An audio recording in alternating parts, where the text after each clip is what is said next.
We're live. Sorry, hi, rather than we're live. I'm never going to get professional at this, am I? I don't think so. I'm never going to be professional at this. Isn't that? It doesn't matter, does it, though? It makes it more interesting, real, down-to-earth conversation, accessible, rather than super flashy, oh my God, it's amazing. Surely. I know it's for sure. Some people will like it and some others won't, but that's cool. I like it that way. It is cool. Season 2, episode 12. Yes, already. And the sun is out. Yeah, the sun's been out. It's a beautiful day yesterday in Paris. And it is today again. I have a lot of grading to do, and if I finish it, then not when I finish it, not if I finish it, when I finish it, then I can go outside and read.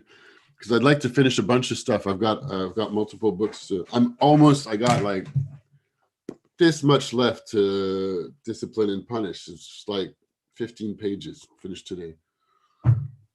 It's so good. I really want to read that book. So good. And so I did not progress on the Hero with 1,000 Faces. I've got a book to read for my role-playing game podcast tomorrow. I'm in the middle of as well. Macchiato Monsters. What's the role-playing game podcast called? It's called Les Voix d'Altaride. It's in French. Okay. And I have one episode of my Ice Cream for Everyone podcast with the crew from the Les Voix d'Altaride. And sometimes we have episodes in which we read a role-playing game book and we're going to kind of review, comment, discuss it. So that's what we're doing tomorrow, and I have to finish reading it. We're reading a game called Macchiato Monsters that I didn't really know about, that is in the vein of what's called the old school OSR, old school or OSG, depending, old school revival or old school gaming. So it's basically, the original Dungeons and Dragons that I think was even before it was called Dungeons and Dragons, created by Gary Gygax and someone else, but mainly Gary Gygax is the one that's usually credited. So they're games that are meant to emulate the very, very, very first iteration of Dungeons and Dragons, if you will. Now, they're what it means by emulate is rather than so anyway, the rules are organized in such a way that you're not a super powerful hero. You are a dude who needs to be very careful with the monsters they encounter, because if you're not careful, you're going to die very fast.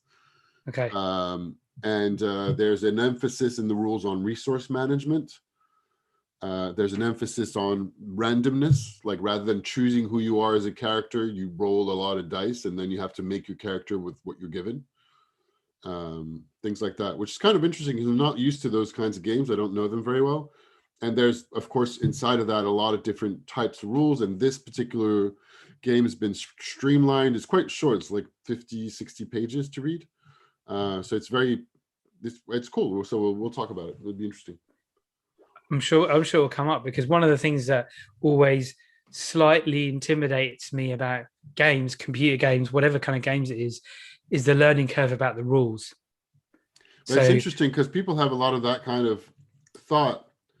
And by the way, you can find videos. This is something I'm not great at, but I need to, it's not that I'm not bad. I usually don't put the work.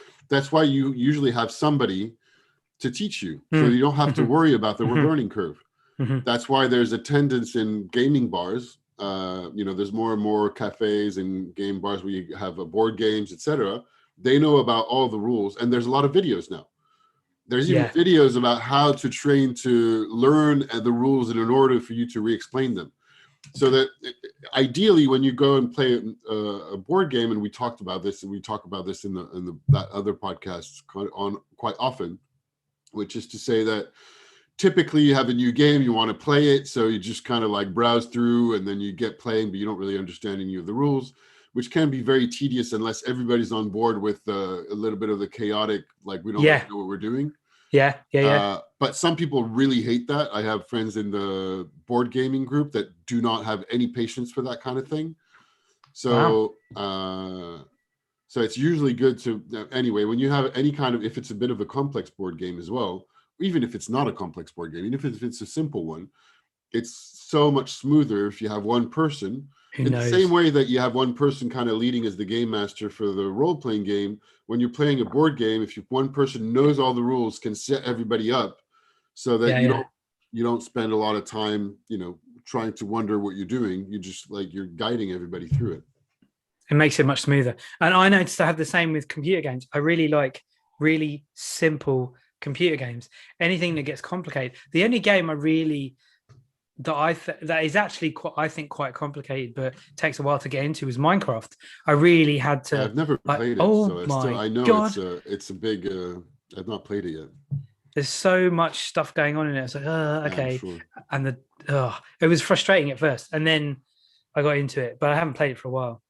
But I think this might relate to today's question. Oh, awesome! It might. I don't know yet, but we'll see. So today's question is it pointless to aim lower than 100%? That's so interesting.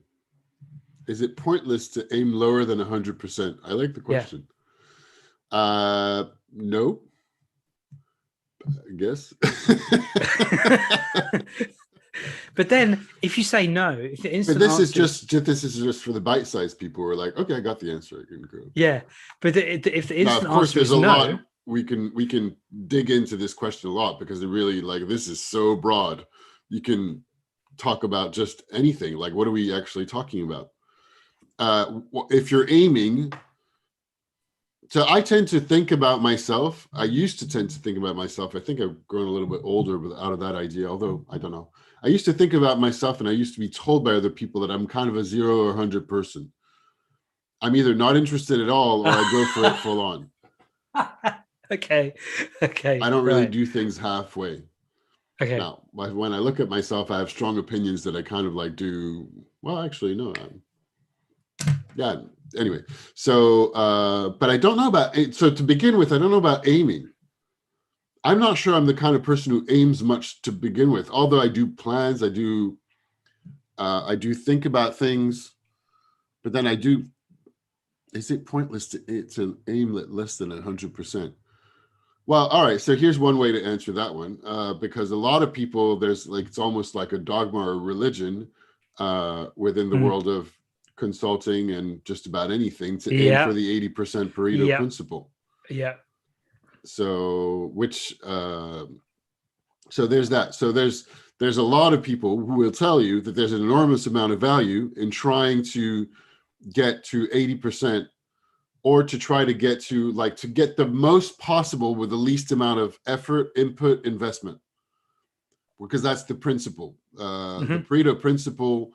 Which, by the way, because I did we talk about this in the call? I think a few weeks ago, or I talked about it with my students. I don't know. Okay. We have talked about it very briefly, but not much. Because I looked at it recently. Okay, perfect. Because in one of my classes, one student said something to do with that seemed to be related to the Pareto principle that their boss had said in an internship. But the way that it was expressed didn't seem to make much sense to me. I was like, I don't, that seems to be a misuse of the principle. But, and my cousin was over, so he's like a big fan. He works for a consulting firm. So they love the idea of the Pareto principle. Does he have it in a 4x4 block? 4x4, 2x2? I don't think so. But anyway, I looked at, so for anybody who doesn't know about the Pareto principle, it comes from a 19th century. So when you look at where it comes from, by the way, I thought, wow, this is a completely ridiculous thing to look at. Very interesting still, because it's been noted so anyway, the definition of the Pareto principle is an observation that there's a disparity and there's a disproportionality between cause and effect. Right. Okay. That's the principle. The principle, and where it comes from, was a management consultant who was studying the writings of an Italian economist from the late 19th century, who the economist noted that 80% of land in Italy was owned by 20% of people. Was that where it started? Okay. That's how it started. Which, if you think about it, you're like, well, when I read that, I was like, well, so the economist was saying, wow, this is really interesting. And then the person who picked that up started looking at if there's a disproportionality that exists in a similar fashion in other areas, which they did find. Yeah. So they found that similar disproportionality that which is the basis for the principle, is that the majority of the cause, the majority of the effect comes from a small amount of cause, right? So 80% of land is owned by 20% of people, which I was like, well, obviously in the 19th century and before the 19th century, there's most of the nobles own most of the land. So of course, 20% of people own 80% of land. How is that surprising to anyone?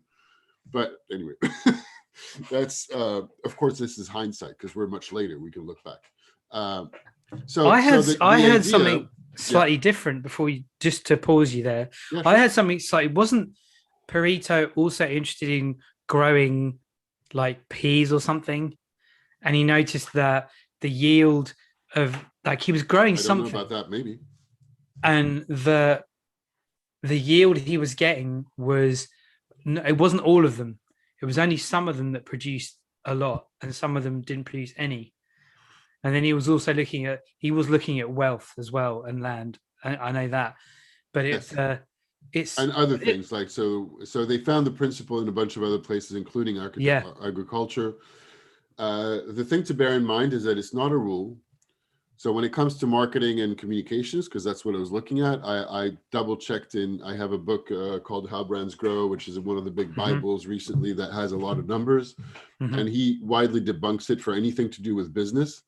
So he doesn't say it doesn't exist. It says to rely on it like a rule is a mistake, because it depends on the category that you're operating within from a business and numbers standpoint. So particularly when we come to brands and marketing and business, there are areas where it's very true that the most of the effect is caused by a small amount of cause. Most of the effect is due to a small amount of cause. But generally speaking, it's more like 60-20 rather than 80-20.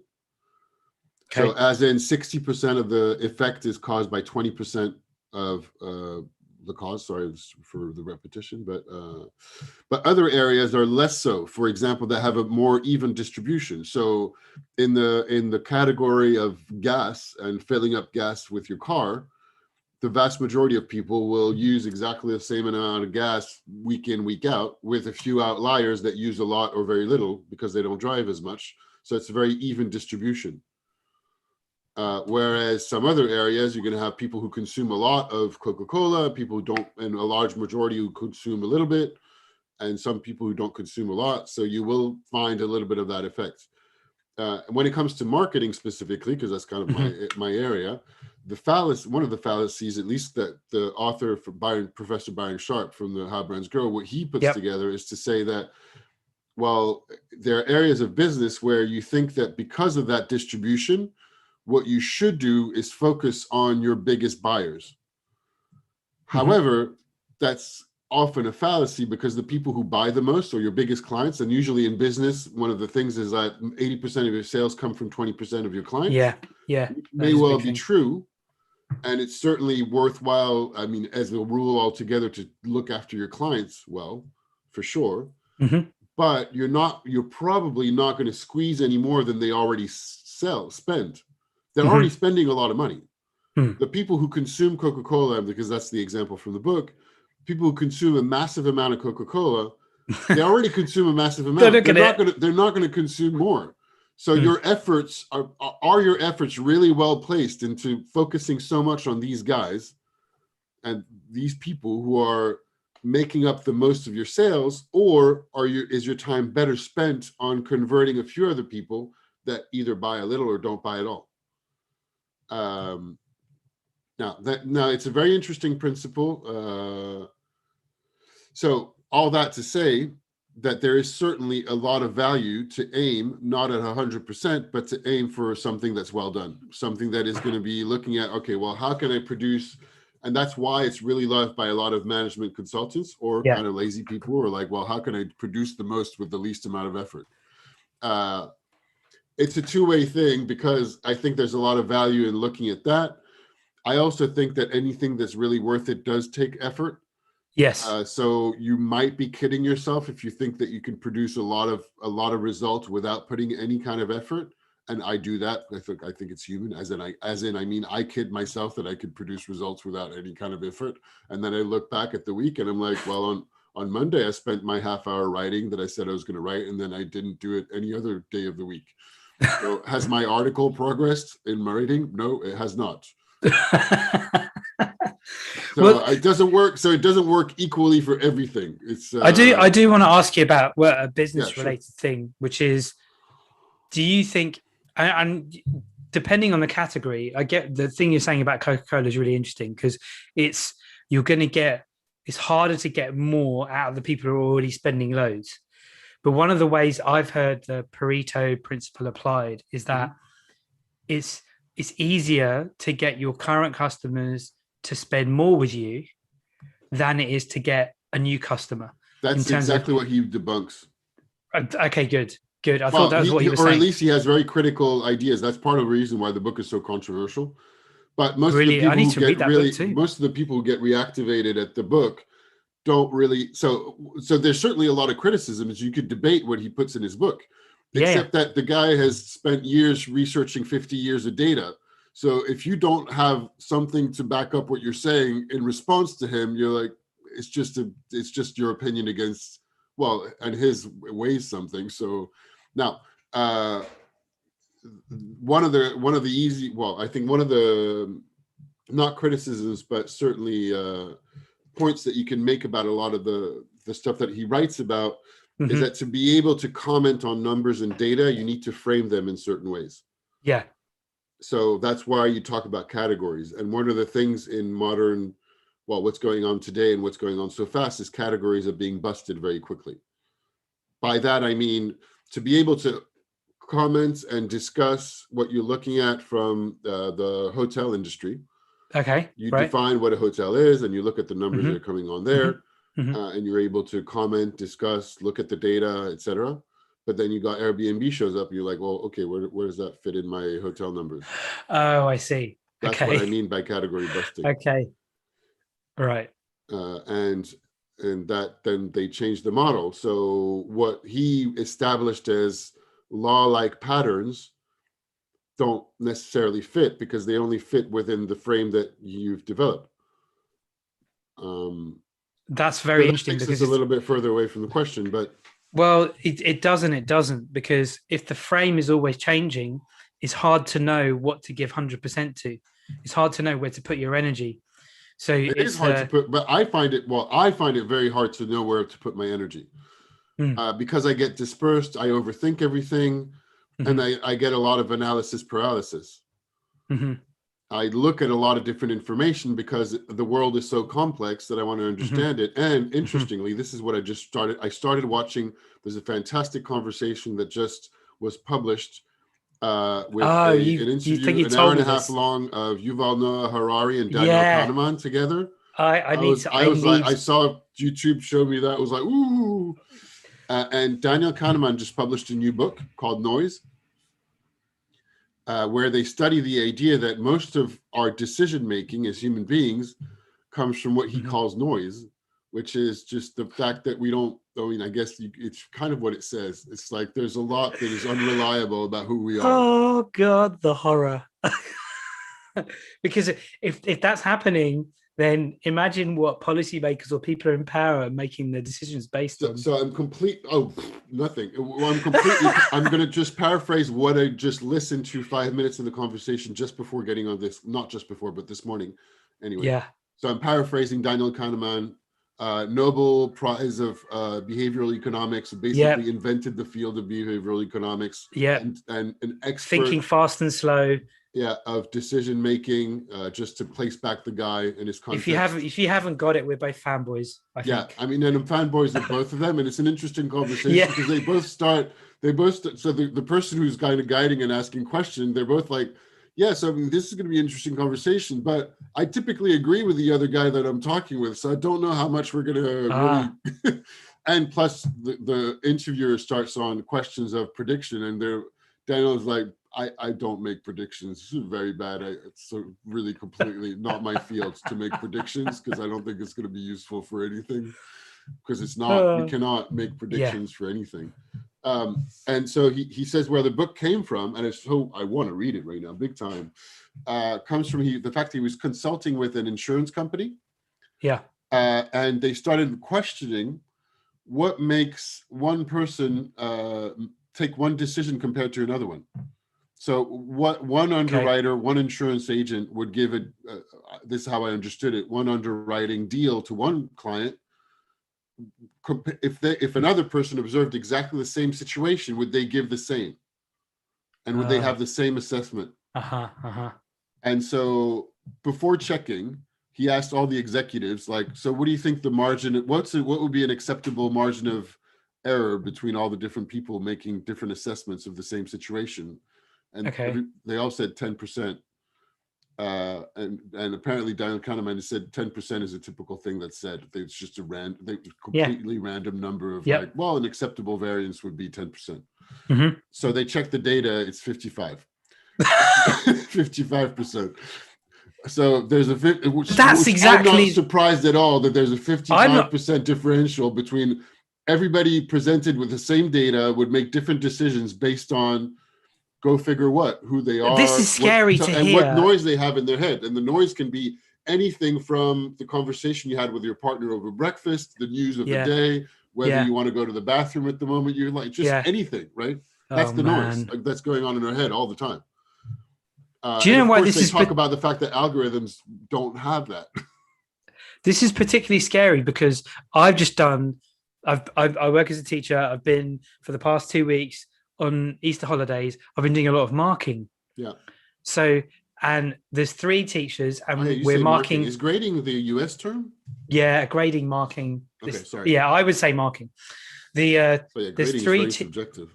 There's 3 teachers. Yeah. Well, it's the same thing we're doing, and we're all grading the same test. Okay. And that's so fascinating to hear. We could look at the same. We could potentially look at the same 2 papers from the same student and come up with completely different marks for it. Yeah, of course you would. Oh my God, I love it. And I think it's great. I know that I'm not. I mean, I'm not. I don't have that much experience with the grading, so it's new. But I know that it's massively influenced by whatever I'm thinking at the time, how I'm feeling. I am so, and it's not. I'm not grading math at all. Good. I think it's so open. No, me neither. Yeah, it is. So I have like 12 marker, which is an essay, mini essay interpretation of a case study of some business thing. Like, the one I was reading was about, should this supermarket change to use their own fair trade product or not? What do you think? Evaluate whether they should. Like that kind of question. And I'm really tempted to read this book, Noise, and then just go around and make fun of all my colleagues and say, do you know that what we're doing is pointless? And all of that kind of thing. Oh, man. I'm quite excited to hear about that. I didn't know that. Oh yeah, no, I didn't know. I just discovered it. It's so, and I'm not surprised. I mean, we know that. So for anybody, and we talk about meditation like nearly every single episode. If ever you sit down and try meditation, you'll see how much noise is going on in your head. Yep. And that's also the reason why people think that they can't do it. But you can. All there is to do is sit down and listen to the noise in your head for a bit. Yeah. And I know that Harari's a big proponent of meditation as well. I don't know about the more I listen, and the more like the Philosophize This podcast that I listen to, I learned that guy meditates as well. He spends 8 hours a day, more or less, reading philosophy and other things, and he meditates 20 minutes in the morning and 20 minutes in the evening. Wow. I do usually 20 minutes in the morning, and journaling in the evening. Basically, guys, read books, meditate, this journal. Is what we say at every episode. So the just 3 in case people keys to life. For people who don't watch every episode, this is what there is to do. So I guess all of what we're saying when we're talking about the noise and everything else is to illustrate that, and the framing of categories is the same with the broad question of 100%. What does 100% mean? What are we talking about here? So let's say you have a project, or I have a project, I mean, or an ambition, not a project, because it's like on my, like, maybe I'll do this, probably never, writing a book.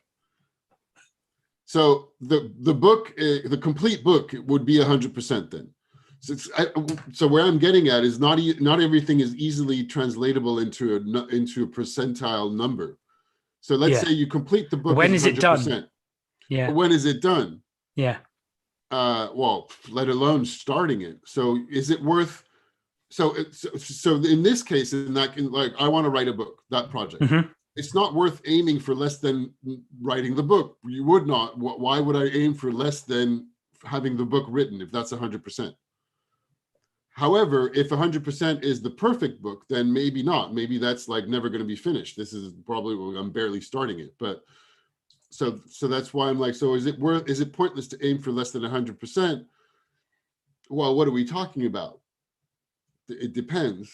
So we covered a whole point of like, why would it be worth aiming for less than 100%? Because, well, at one point it depends. If you just want to get things done, then there's a lot of value in looking at things like the Pareto principle. And also there's a lot of value in also just simply getting on with things and getting them done. Because I get, as I said, a lot of analysis paralysis, which is the idea that when you look at too much input and information, particularly when you're operating within a complex field, and there's a lot of nuance, and all your time doing your research, and then you're like, well, I really don't know what the right thing is anymore. And that happens to me a lot. And then we're talking about, well, there's this, and this is possible, and this is possible, and then you don't commit to anything, and nothing gets done. I think the other part of that is and the other way of looking at the question, is it pointless to aim at 100%? Or to aim, so the question was, is it pointless to aim lower than 100%? Yeah. The other part of that is, I've found immense value in just getting started, just doing something. And I think that Seth Godin is talking about shipping it. I've stumbled across a few things where he's using that idea of shipping something. And there's a lot of talk. I certainly stumble across a lot of things about take action, try it out, do it, fail fast, iterate, that kind of thing. And it isn't about trying to have it 100% perfect. And aiming for 100%. You're just aiming to do something and then learn from it. And there is, so like, for example, this week, so I'm bad at this and I need to be with other people to drive me or to put dates on things, because otherwise I start making up in my mind that what I need to do to be 100% or to be satisfied with my output, whatever the project is to be better and more original than everything I'm referring to. Good luck. Exactly. And I tend to, and I'm sure I've said this before with you, I tend to believe, which is also why I really love this conversation so much, when you tell me like, oh, what you're saying is really interesting. And I'm like, really, is it? Or even my students tell me this. And I'm like, is it? I just said run of the mill things. Everybody knows this, don't they? And they're like, no, we don't know this. I'm like, oh, really? Oh, okay. I tend to think that what I know and what I do is not really that interesting because I learned it somewhere else that was completely available. So I tend to think that everybody knows the same, which they do not. Yeah. And so I think that I'm repeating what others have said without adding much. Sometimes I probably add something, but I don't realize it. And so I try to, whatever my output should be better than everything else I'm reading. I'm repeating it, but with a bit of context, you might understand. Whereas it's completely nuts. And so this week I was on a meeting with a group of people who are launching an initiative of a potential collective of French-speaking strategic planners, like my job. And it was great that there was the launch event on Thursday. So I just needed to get stuff done and not overthink it. And if I was doing that by myself, I would have spent a lot more time to get it perfectly, really, really original, things that nobody's ever heard before, that I've never heard before, which is impossible because every time I learn something, I know about it. If that makes sense. You say that again. I almost got it. If I was going to try to do something, so I would have overthought it for sure. Yeah. Right? And I would have spent too much time. I need to have a deadline, and it's better if I have other people that I need to do stuff for. or that are expecting it. That's why it's great that I have classes where I'm like, I need to have something ready for that beginning of that class. But the loop that I get finished in, and that's what I mean by analysis paralysis. And if I keep thinking that the stuff I'm bringing together is not great enough because it's stuff that I've learned elsewhere that everybody's done, so I'm just kind of stealing from others and reproducing it. Yeah. But at the same time, it's an endless pit, because what I learned from others, I know, so I'm not going to surprise my own self. I can't surprise my own self with the stuff I'm putting together. So nothing I never original. thought this before. I don't know if it makes any sense, but so let me see if I get what you're saying. So I get the analysis paralysis bit. You overthink it and then think, okay, it's never going to be perfect because I'm always going to find something new. But then you're also saying as you keep finding new stuff, you then know it. So then you never feel like you're coming up with something original. yes. So then you keep looking for more stuff, Yes. but then you know it, and then you never come up with something because original. I know it's not original anymore. I've integrated it. Yeah. Okay. Which means that in the process of aiming for 100%, you never get anything done. So that's the idea of, and this is from the Philosophize This podcast. One of the first, and I think it's Xenon, perhaps one of the Greeks. So very old philosopher, puts this idea together that so he applies it to, so let's say if you divide things by half, you can never get to the end point. And I can't remember who said this, like some kind of principle. As in, if you're running 100 meters sprint, to be able to get to 100 meters, you're gonna have to cover half. So if you split it in half, you're gonna get to 50, right? Okay, so to be able to get it to 50, you're going to cut it by half, and at some point, you're going to have to get to 25. So, but if you keep cutting in half, to the end point, there's a paradox that happened, because if you keep cutting the distance you're covering in half, you never get to the final point. Wow. Okay. So that's a thought experiment from one of the Greek philosophers. I think it's Xenon, but I'm not sure. How did you apply that to this? So he's like, how do we get anywhere? Because you can never get to 100%, because if you're always cutting in half. So he's like, well, to get to the final point, you need to cut it in half, because you're going to have to get halfway at some point. But if you ever get halfway, you keep cutting every distance in half, and you never get to the full distance. So that's almost a counter to, if I want to achieve something big, I break it into little bits and then do a little bit. It's almost going against that idea, because every time if you spend so much time trying to break it up into little bits before you get started, then you never do anything. No, you never do anything. You never reach your goal. Okay.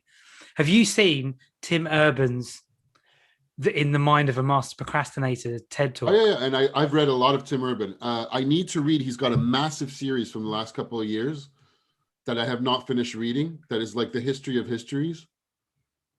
He's read a lot of books and wanted to put a post together on like what's going on in society. Okay. And realized he needed to put a lot of posts together and a lot of books together to sum up how did we get to where we are in society today. It's really good, but I only read the first 3 out of 10, I think. Because his TED Talk's amazing. I love Tim Urban. He's really good. He's one of my favorite thinkers and writers of how he puts everything together. And I definitely need to read more. Is it waitbutwhy.com? Yeah, waitbutwhy. And he's never written a book, has he? I'm not sure. He might have published some stuff in book form. I'm not sure. But he writes really long blog posts. Yeah. But they're really entertaining. Very entertaining. Really entertaining, cool. Really accessible, very funny. His on how to find your life partner, how to find the right career. They're all like amazing reads. Really, really, really good. Really good. And Inside of the Mind of a Master Procrastinator, of course, is awesome. I even used in my classes, actually, last semester, his post that was on how to prepare for his TED Talk, which was equally awesome. Did you read that one? No, haven't read that. Public speaking preparedness, so good, really, really good. So he distinguished anyway. With us like going on a tangent, but there's so many useful things as you've said. This is kind of the point of the talk of the conversation, is to go on tangents. So. But it's okay. So So I went somewhere else with the Xenon It doesn't matter. thing. There's so many useful But anyway, things. the 100% is interesting. Yeah, breaking it in half. Because you can there's some point where the more you learn anyway, that what is 100%? That like it still recircles back to that question of whatever, it's so broad, but 100% could expand whatever your project is. Now, is it pointless to aim less than 100? Again, I'm still at no, actually. But then we could also talk about aiming altogether. And I think what you said there was still very useful, and I completely agree. And this is one of the things I took on for this year, my bird by bird thing, step by step. You can only, the greatest, what is this proverb again? The greatest of the journey starts with a single step. Yeah, or something like that. I'm paraphrasing, I guess. Is that a quote or a saying? It's a saying, right? Both. It's something from Confucius, I think, but who knows? In the same way that, the story of the dude who's like, that parable or story of there's two people that are each have a stack of bricks, and you go talk to one and ask, have you heard that one? That's like a coaching thing or story or parable. I don't know. Oh yeah. It's the three. There's a guy walking along. There's three guys. You like? Yeah. Oh, I don't know about three guys. I knew about what two. they're doing is, no, it's three. So how it works is, I don't know your version. Okay, great. Well, my version is there's a guy walking on the road and there's a guy sitting there and he's hacking at a stone, a bit of stone, and he asks him, "What are you doing?" He's like, "I'm making a brick." Yeah. Then you walk along, the same guy doing the same thing, hacking the stone. "What are you doing?" "Oh, I'm making a wall." Yeah. You go along, there's another guy, he's doing the same thing, hitting the stone. "What are you doing?" "I'm building a cathedral." Yes. And I've used that in an assembly, like at the beginning of the year at school. What are you building? Yeah. Because it's piece so by that was piece. going too fast into another idea. But first, whatever you're building, there's a step. And that step counts, because if you don't take a single step, you're not going anywhere. Like whatever you're aiming for, if you don't take a step, you're not doing anything towards whatever your 100% goal is. Whether it is to cut a brick, build a wall, or construct a cathedral. Now, and then the second step is that there's a lot to be said for the context inside of which you're doing something that might give you the energy to keep working on it. And I think that's where that thing about the cathedral comes in, which could be taken as ambition, which is only part of the story. I think another part of the story is that to build a context that inspires you to take the steps. Yes. Which is very valuable.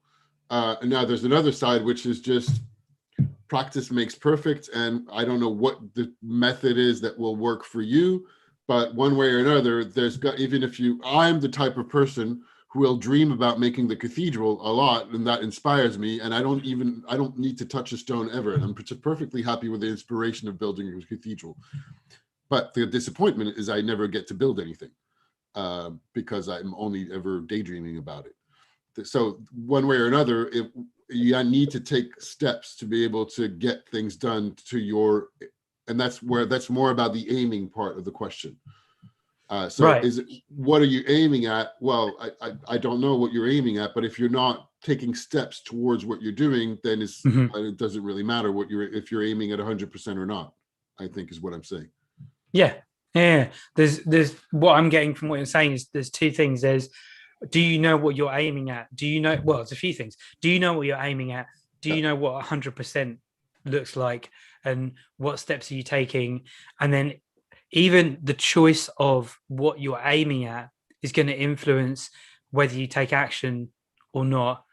And I don't know, is ultimately taking action the important thing? Maybe not. That's kind of what you're saying, isn't it? Yeah, but certainly if you don't take action, you're not going to get to anything. And like I keep saying, it's important for me to write an article or write a book, but in reality, I've not done anything more than a half an hour writing on Monday. And so I'm not progressing on it. Like there was a lot of other things that came in front.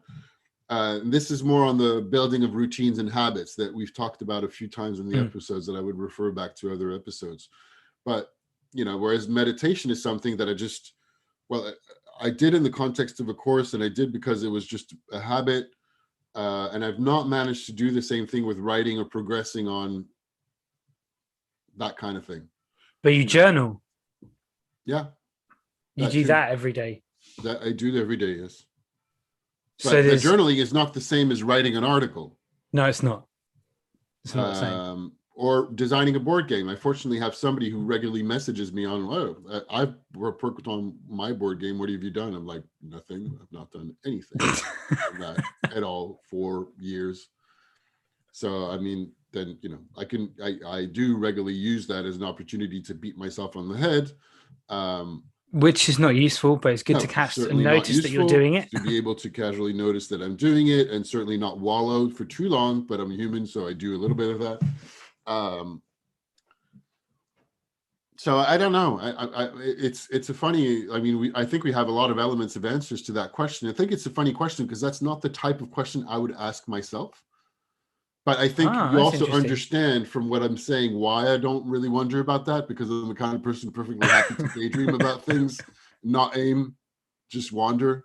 So I'm a bit aimless in what I'm doing, which also allows me to not commit too much to things. So it buys me that, but then I don't get the satisfaction of having really things finished and complete, achievements. Even though you have achieved. Yeah, of course. I don't mean to say this as beating myself on the head, but I have the undone things permanently over there of like completing a board game. But that's where you come back to, there's a lot of value in prototyping, putting things out there. But you still need to get the work done to be able to, I need to spend time writing an article or designing my board game to be able to play test it. But when I do get started on it, the rare times I spend a couple of hours, an hour or 2 hours, I'm like, oh, I could do it like this or like this. Let's read a couple of articles about, and then I have decided nothing on what that game is, for example. I totally identify with it. I totally get it. There is another aspect to the question, I think. And the days go by so fast. And they do. They so do. Fast. And it's just where you spend your time. And I tend to be a jack of all trades and interested in a lot of things. So I'm very dispersed. I have friends who progress on game design that are very single-minded on, they're into gaming. That's what they do. They read games, they design games, they write games, they talk about games. That's not all they do because they have other interests, but if they're not working, there's a high degree of chance that game is what they're doing. It's like, whereas I'm like, I like playing video games. I like reading comic books. I like the podcasts. I like listening to podcasts. I like philosophy. I'm like reading about games, but now I'm like reading about politics and discipline and the penitentiary, like the carceral system in prisons. I'm like, I have nothing to do with that. It's super interesting, but it's very far from my work. Although I find ways to bring it back to that. It's very far from designing a board game, I guess. Yeah. That's the problem that I notice I have, is I feel like I have very disparate ideas and interests and things I want to write about or things I want to talk about, but there's no kind of link. It's just a mess of ideas. Yeah, I have a lot of that. Now I find a lot of linkage because that's what we do in this show as well. But that's why the idea of teaching tangents works, because it's an excuse to talk about a lot of different things and hopefully find a thread between them. Because I've had people say to me that I should write a book. I'm like, okay, well, what do I write about? I have that all the time.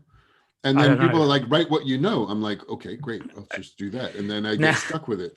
And then I'm like, oh, yeah, I should totally do that. Maybe I should just write a book about my life. I'm like, who cares about my life? It's not interesting. There's 8 billion others like mine. So and then the idea, because I have exactly the same thought pattern. And then where I've got to now is all there is to do is just write a bunch of chapters and then let the reader figure out the narrative. Actually, to talk about that, that's funny. Actually, that's really great. So I wanted to bounce back on, because you just made me think of something. I think I said before we started recording, or I can't remember anyway, I'll say it on live. Yeah, okay. Yeah. I got up on Monday and I was like feeling a bit bluesy and down on Monday. I was like, oh, I'm not getting the results I want. I'm shit. And then it just, and you look for things to justify that. So I went for a walk and I wandered in a bookshop and I looked at the books. And I was like, look at all these people wrote books last year. I didn't write a book. I'm worthless. Why didn't I write a book? These people are like... Last year? What do you mean? They didn't have more time than I did. They had Wait a exactly minute. the same amount of Wait, time. just go. I mean, those Backtrack a books, second. I was looking at books that have been recently published. Oh, The okay. new books. So if you go to a bookshop, you'll find new books that have been written recently. Yeah. And I was looking at all the books, and I was like, Yeah. these books have been written recently. I didn't write a book in the past year. Why didn't I write a book these people are so much better than mine. And they had exactly the same amount of time, 24 hours a day. Yeah. And I had a lot of time, technically. So anyway, that was an easy way to beat myself on the head but it was also, and I was at the same time thinking, why am I thinking this? It's completely ludicrous to go look at a bookshop for recently published books and to decide these people are better than me because they published a book. You could do that with anything, but anyway, so I can laugh about my own. I have enough distance to both feel like, sometimes feeling down, and to look at myself feeling down, and also look back at like, it's true. These people, if my value system at that particular point is to say, well, I'll be good if I write a book, and these people who write books are better than me, then yes, of course, they're like, these people are better than me. And at that particular time, because I'm deciding that's the value system I'm attributing value to, to be able to justify my feeling a little bit down that day. Now, also completely ridiculous, ludicrous to be thinking that. There are people that write books, and I did other things with my time, including play video games or whatever else I did to waste time. Be worried about looking for clients to be able to pay my rent. And, so on one hand, it's true that if you remove a lot of concern from your life, you have more free time to think and do things like write. Yes. You also have more freedom to do nothing. If you're not concerned about rent. And that brings me back to thinking about and I started reading watching, there's an Arte French documentary that is documenting the very rich kids of France. And it's a documentary where they followed a group of 16-year-olds until they were 30 every year. Oh, wow. Yeah, apparently super. I only watched the beginning of that, but there's a similar one from 2003 called Born Rich. I might have talked about this before. I can't remember. I think it's on YouTube as well. Okay. You can find it on YouTube. Born Rich is a documentary that was made by... In French? No, that's in English. Okay. American. Made by the heir to the Johnson fortune. Okay. I think the documentary is from 2001, 2003. It's a bit old, but it's still fascinating. So he has a project to go and document the other 18 or 20-year-olds that are like him, that come from so much money that it's humongous. And so, he talks to Ivanka Trump, and because at the time they were part of the same circles. Yeah. And you see their lives, the lives of the uber rich that have no idea how other people live. Yeah. And there's one point that I love that he talks to his dad, because they have no work. They're not involved in any of the business. They were bought back. They just have ridiculous tons of money. They're like, never have to worry about money again in their lives. So the father says, so he's like, well, what's our point in life? Like, what should I be, what should I do with my life? Is it pointless to aim 100%? Yeah. And the dad goes, well, listen, we're never going to have to worry about anything. So what I recommend to you is pick a hobby. And that's something that you can, work at and spend your time on. So he's like, I paint. That's my thing.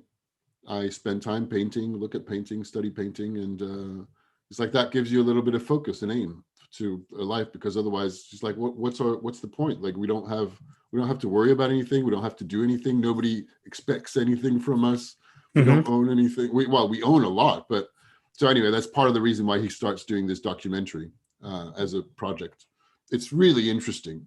You get lots of really crazy characters, and just you get to see a little bit of like behind the scenes of people who have, and you realize how much the people who are the haves, the 1%, the 0.1%, how little idea they have about what's going on in the rest of anything.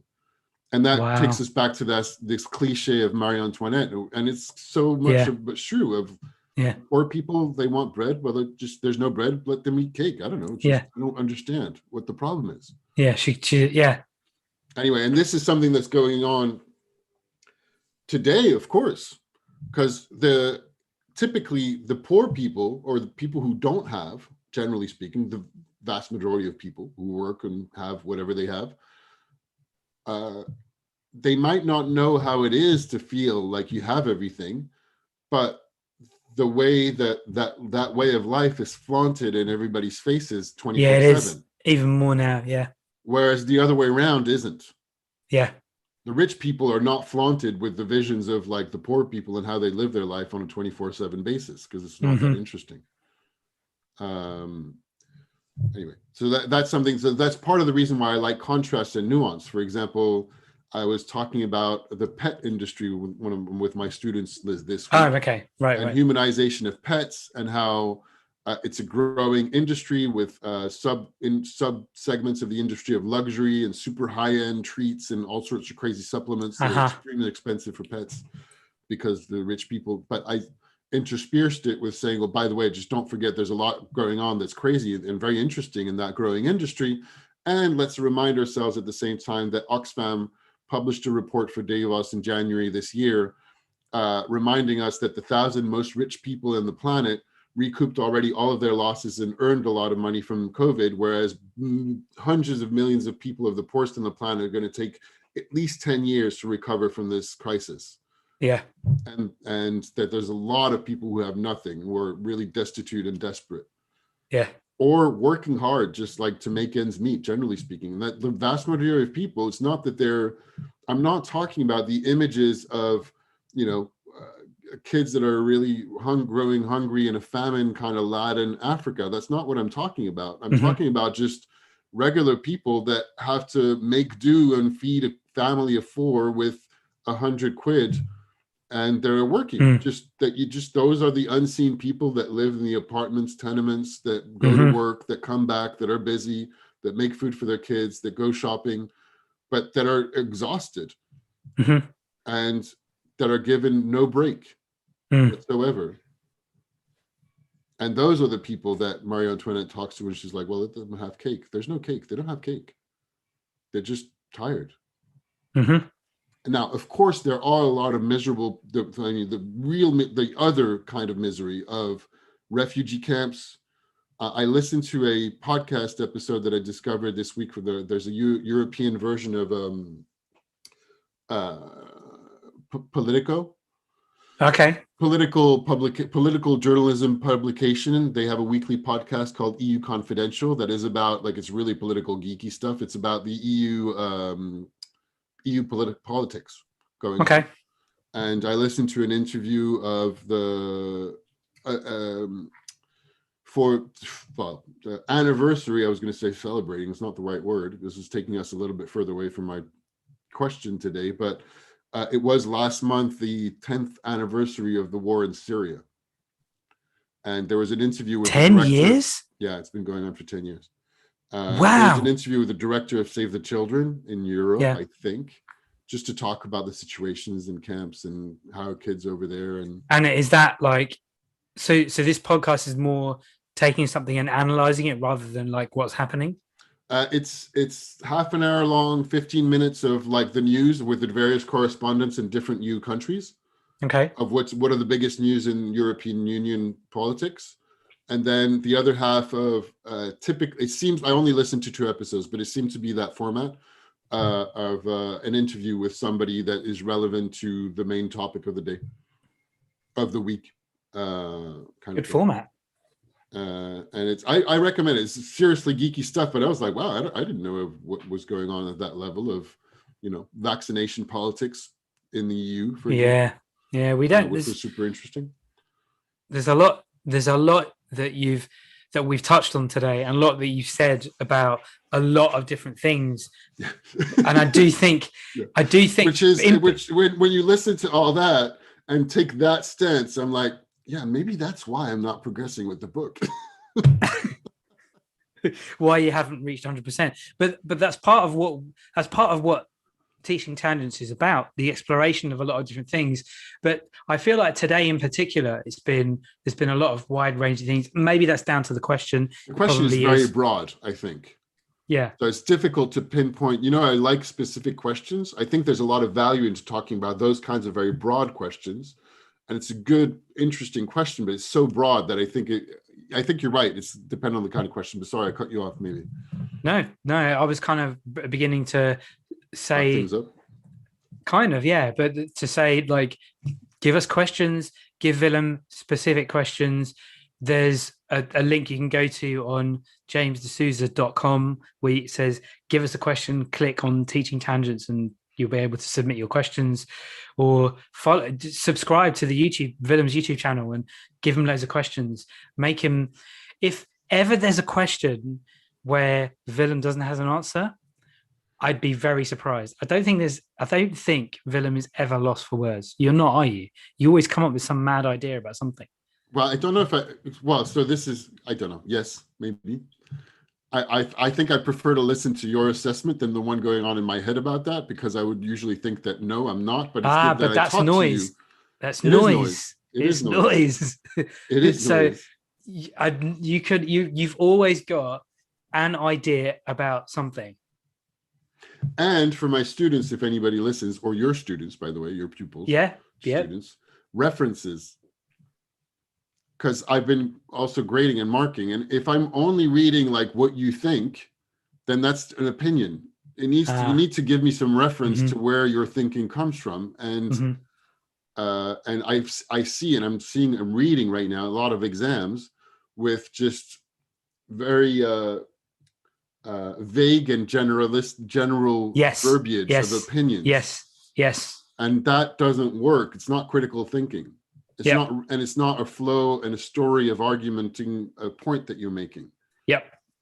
So agreed. You notice then when I'm talking, even though it's kind of free form what we're doing, I'm talking about where my ideas come from, what I've read, who said what they said. Yeah.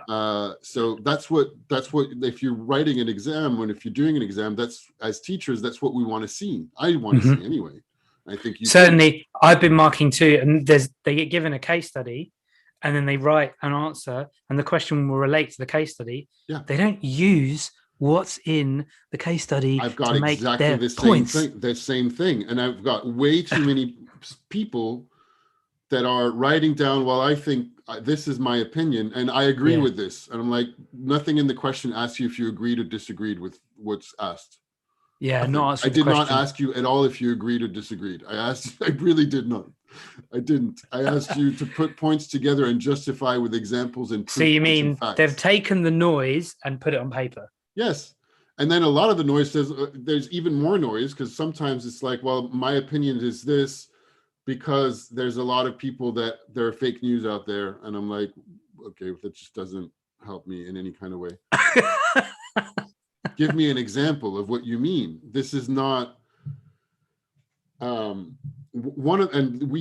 is exactly back to the noise thing. We are, as human beings, really, really strong at having strong convictions or opinions that are based on thin air. Yeah. And sometimes people get upset when you notice and point out that your opinion is based on thin air. What I mean by thin air is like, well, there's things on TV that are fake news. I'm like, okay, give me an example. What are you talking about? And then you get nothing. Like, you telling me that there are things on TV that are fake news is worth no points to me as a grading thing. It's like, and now there's more specifics about the question itself. Well, actually, I can tell you, it was the exam grading was about brand culture, specifically about Google. And I don't know, maybe it was difficult, but I don't know. Those are like in the last years, they're 5 years after the A levels. I mean, they've been doing studies. But the very fact that we're talking about the same point in answering questions says there's definitely something interesting going on in the way I think people are thinking. Yeah. And because the other thing I deal with is like not answering the question. Oh, yes. So much. And I did that too when I was younger. I didn't really understand most of the time that I was veering off topic. So if I ask you something about like, this is the situation, this is a statistic that was given, what are the advantages and inconvenience of something? and you give me like a whole paragraph about why you agree or disagree. I'm like, I don't care. That's not what I'm asking you. And that's off topic. So it's worth like, anyway. And so what I was saying just before was talking about fake news was, so that was I said, there's more and more brands that are taking public stances on societal issues. Yeah.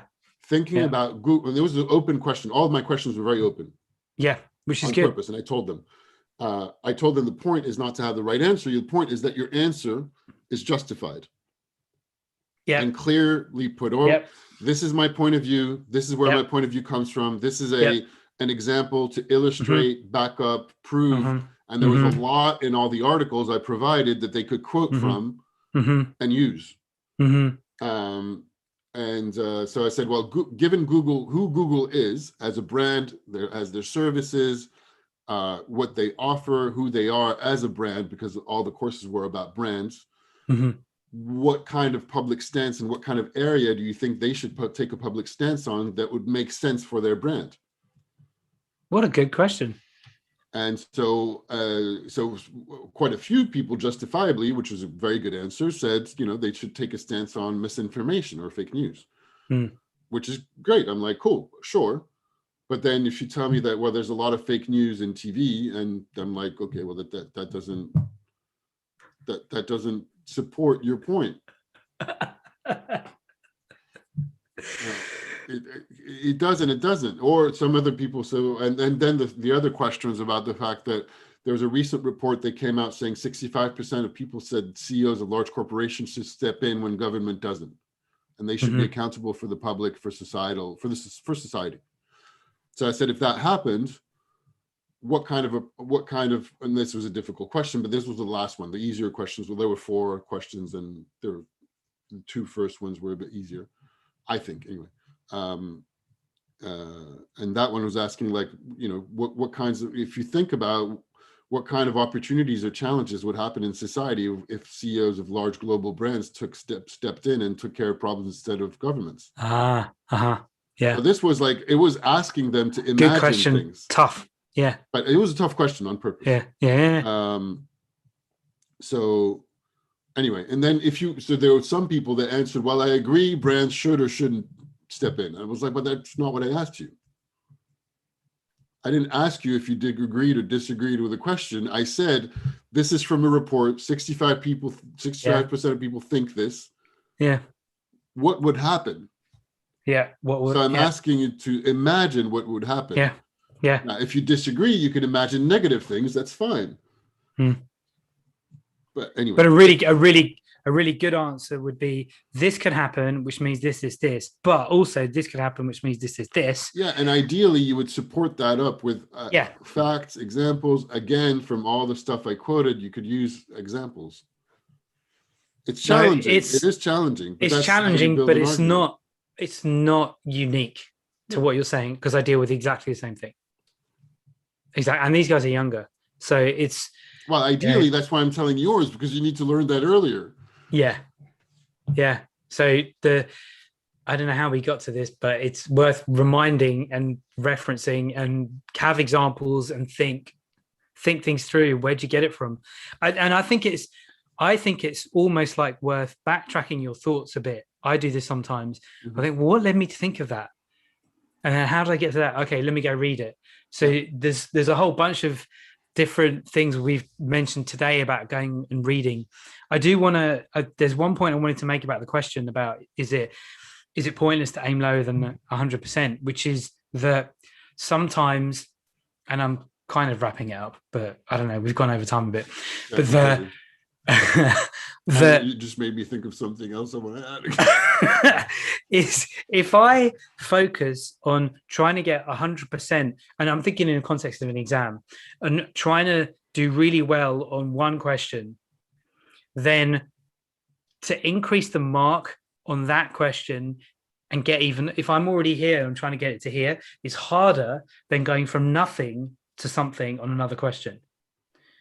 So is aiming for 100% on everything at some point becomes a waste of energy, diminishing returns. Yeah, and that's back to the Pareto principle, and it's interesting because if I wanted to just mention, if the question, if for anybody still watching by this point, if the question was meant to be like do your best, then yeah, sure, aim for your best.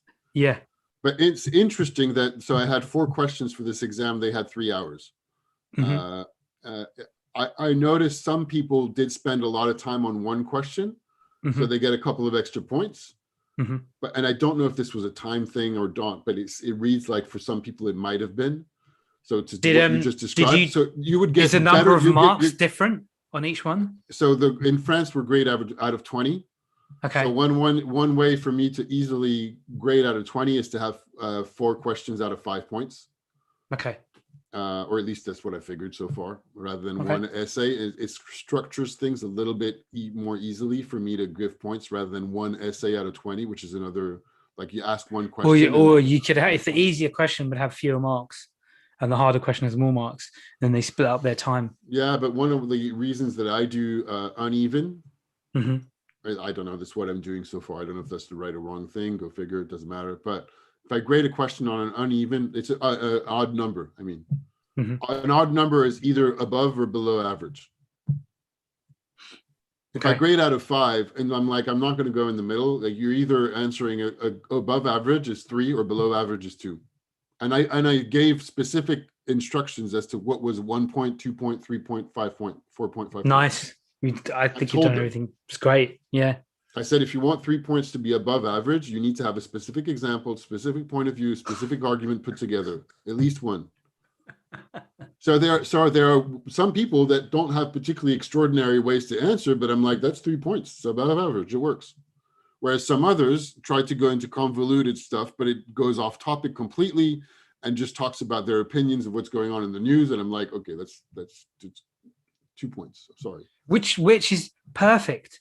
It's perfect for the industry. It's perfect for working your business. It's perfect for any kind of information-based job, any job where it's I totally agree with you.